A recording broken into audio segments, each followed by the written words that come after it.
Thoubal College ki academic session English ani kun manga kun tarukta BSc first semester da nau naming chanlaklaba mahirai singbu sakhang mai khangnanaba amadi college asigi maramda khanghanabagi numit humni chupna Chatthagadaba 3-day student induction program ngasi college asigi multipurpose hall da Houdokkhre induction thoramadu Houdokpagi thoramda college asigi principal Professor A Nabachandrana athoiba mithung Thoubal College Teachers Association gi President N Ibobina Thoram mapu aduga College asigi English Department gi Head of Department Dr. K. Tezrani Devina akhanaba mithunglen oina sarukya khi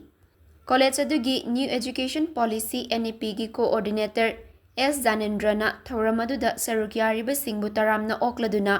Student Induction Program adu pangthokpagi nunggi oiba warol sing sandokna thamki Loinana tongan ba department gi oza sing nasu wangang khi ngasi ahanba nimitta mahairoi sing oza singna college adugi fitness center library swimming pool basketball ground amadi jubilee hall na chingbada chatuna nauna ming chanlakliba mahairoi singda takhi hayeng nini chanba nimit ki ayukta nauna ming chanlakliba mahairoi singa senior mahairoi sing amasung tongan ba department gi oza singa interaction gi thoram pangthokani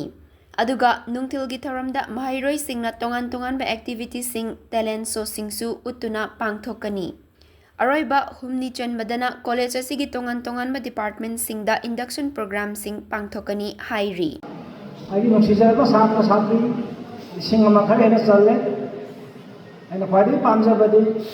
laiba satra satri punama yamna maru hakpa nolukpa socially minded oiba responsible oiba laikai gi community service da leibaki thawdang pubang amba satra satri hatu ohenjani masai haikiba NCC ki amadi NSS ki NSS da haragana volunteer oiba NCC da haragana cadet oiba adugumba changjang lawa satra satri hatu ohenjani aduna aina principal amo aina asi aina jasenga bodi nakhoi